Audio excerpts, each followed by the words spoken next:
Assalamualaikum warahmatullahi wabarakatuh. Perkenalkan, kami dari kelompok 9. Pada mata kuliah Sistem Pakar ini, kami akan membahas mengenai sistem pakar untuk mendiagnosis penyakit saluran pencernaan menggunakan metode Dempster-Shafer.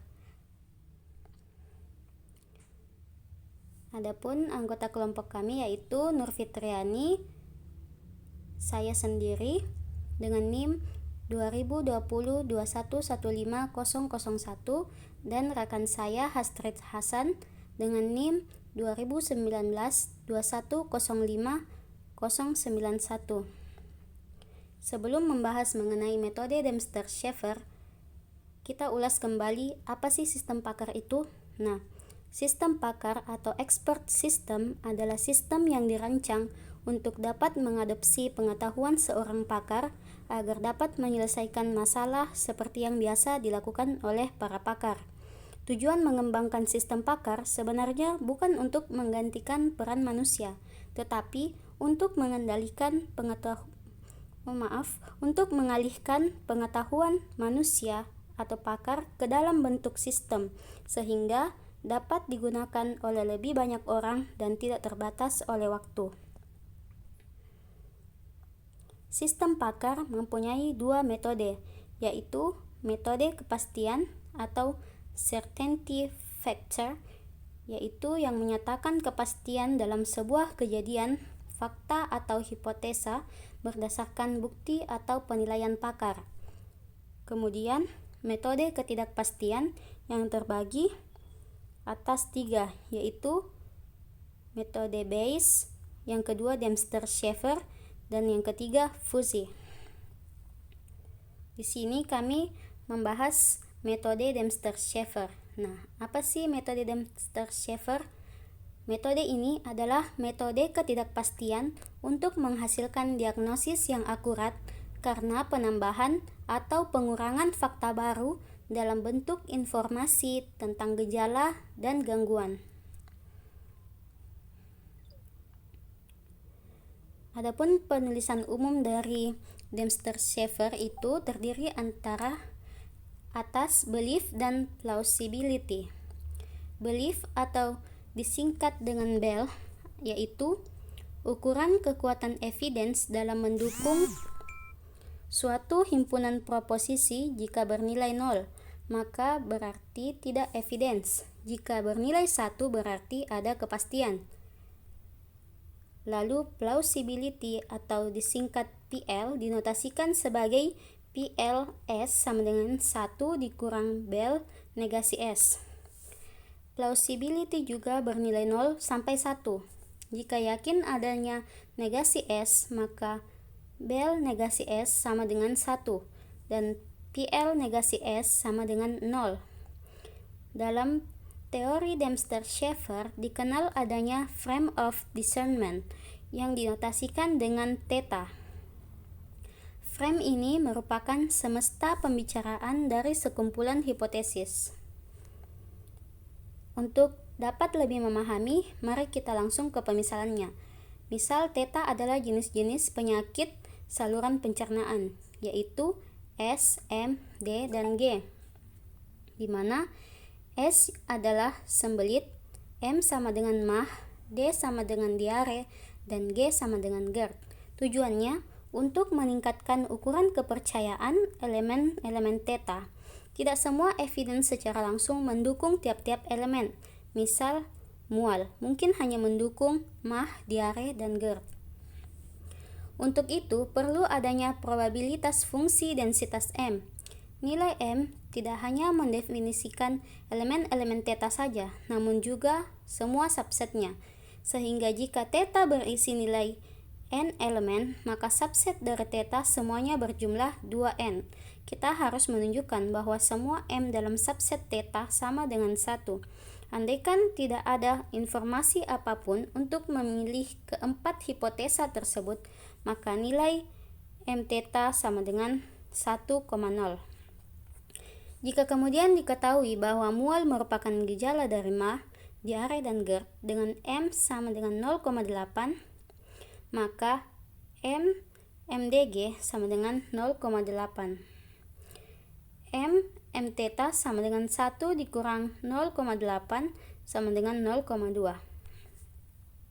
Andaikan diketahui X adalah subset dari theta dengan M1 sebagai fungsi densitasnya dan Y juga merupakan subset dari theta dengan M2 sebagai fungsi densitasnya, maka kita dapat membentuk fungsi kombinasi M1 dan M2 sebagai M3, yaitu M3Z sama dengan sigma X irisan Y dengan Z M1X dikali M2Y dibagi 1 per sigma X irisan Y sama dengan theta M1X dikali M2Y.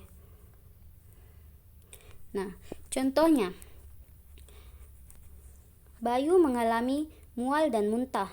Dari diagnosa dokter, penyakit yang mungkin diderita Bayu adalah MAH, diare, atau GERD. Jadi ada 3 kemungkinan dengan gejala pertama ini. Apabila diketahui nilai kepercayaan setelah dilakukan observasi mual dan muntah sebagai gejala dari penyakit MAH, diare, atau GERD adalah M1 MDG sama dengan 0,8 dan M1 tetanya sama dengan 1 dikurang 0,8 sama dengan 0,2. Sehari kemudian, Bayu datang lagi dengan gejala yang baru, yaitu nyeri perut. Nah, kemudian jika diketahui nilai kepercayaan setelah dilakukan observasi nyeri perut sebagai gejala dari penyakit sembelit, MAH, dan diare adalah M1 SMD sama dengan 0,9. Tingkat kepercayaan bahwa nyeri perut itu gejala dari ketiga penyakit ini, yaitu sembelit, MAH, dan diare. Nah, nilai M1 tetanya sama dengan 1 dikurang 0,9, hasilnya adalah 0,1. Munculnya gejala baru mengharuskan kita untuk menghitung densitas baru untuk beberapa kombinasi M3 dengan menggabungkan M1 dan M2. Kemudian untuk menghasilkan nilai M3, yaitu kombinasi antara gejala yang pertama dan kedua atau M1 dan M2, digunakan aturan kombinasi M3. Nah, pada kolom pertama dapat diperhatikan nilai M1 MDG 0,8 dan M1 theta 0,2. Kemudian pada baris pertama terdapat nilai dari M2 SMD sama dengan 0,9 dan M2 theta sama dengan 0,1. Kemudian di sini adalah hasil dari irisan dan perkalian, di mana irisan SMD dengan MDG yaitu M dan D, karena di sini yang sama yaitu MD, yang sama dengan di sini. Kemudian SMD beririsan dengan theta, hasilnya SMD, karena apapun yang beririsan dengan theta hasilnya adalah nilai ini kembali. Kemudian 0,9 dikali 0,8 hasilnya 0,72. 0,9 dikali 0,2 hasilnya 0,18. Theta dikali MDG hasilnya MDG. Theta dikali theta hasilnya theta. 0,1 dikali 0,8 hasilnya 0,08. 0,1 dikali 0,2 hasilnya 0,02. Sehingga diperoleh M3 baru hasil kombinasi dari M1 dan M2 yaitu sebagai berikut. M3 MD yaitu 0,72 dilihat dari sini, M2 MD hasilnya 0,72 dan seterusnya. Nah, dilihat dari sini nilai yang paling besar yaitu penyakit yang paling kuat adalah MD. Karena kita lihat di sini nilainya 0,72 dengan densitas 0,72. Kemudian terdapat lagi gejala yang ketiga yaitu tubuh lemas. Nah, hari berikutnya lagi Bayu datang kemudian memberitahukan bahwa ia juga mengalami tubuh lemas. Jika diketahui nilai kepercayaan setelah dilakukan observasi terhadap tubuh lemas sebagai gejala dari sembelit, di mana M4S sama dengan 0,6 dan M4 theta yaitu 1 dikurang 0,6 sama dengan 0,4, maka harus dihitung nilai densitas baru M5 dengan gejala baru ini. Selanjutnya, kita gunakan aturan kombinasi M5, kita mengkombinasikan antara nilai M3 dengan M4. Di sini kita masukkan nilai dari M3 yang sebelumnya kita dapatkan dari perhitungan sebelumnya. Kemudian di sini dimasukkan nilai dari M4. Kemudian dikalikan seperti tadi antara X dengan Y. Nah, MD beririsan dengan Y itu tidak ada karena tidak ada yang sama. Kemudian S dengan SMD di sini hanya ada S. S dengan MDG tidak ada. S dengan theta hasilnya theta. Kemudian 0,6 dikali 0,72 hasilnya di sini 0,6 dikali 0,18 hasilnya 0,18. 0,6 dikali 0,08 hasilnya 0,04 dan seterusnya. Kemudian theta dikali MD hasilnya MD. Apapun yang beririsan dengan theta hasilnya adalah nilai yang dikalikan dengan theta tersebut. Theta dikali SMD hasilnya SMD. Theta beririsan dengan MDG hasilnya MDG. Theta dengan theta hasilnya theta.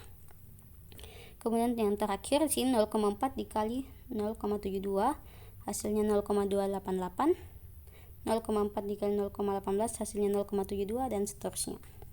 Sehingga diperoleh M5 hasil kombinasi dari M3 dan M4 sebagai berikut. Di mana M5S yaitu kita lihat di sini nilai S 0,18 dan S 0,12. Jadi dimasukkan di sini ditambah, kemudian dibagi dengan 1 dikurang nilai dari 0. Yang tadi di sini kan ada 0. Nah, kita ambil nilai ini 0,432 ditambah dengan 0,048 di sini sebagai pembaginya. Kemudian didapatkanlah hasil 0,231. Selanjutnya nilai M5MD, kita lihat di sini MD hasilnya 0,288 dan tidak ada yang lain.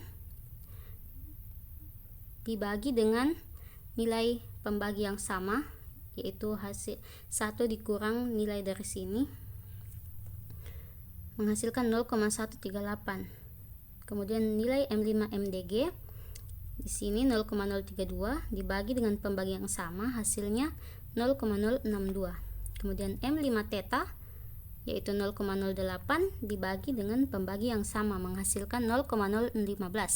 Dilihat dari nilai M5 ini yang paling tinggi adalah M5MD, nilainya 0,554.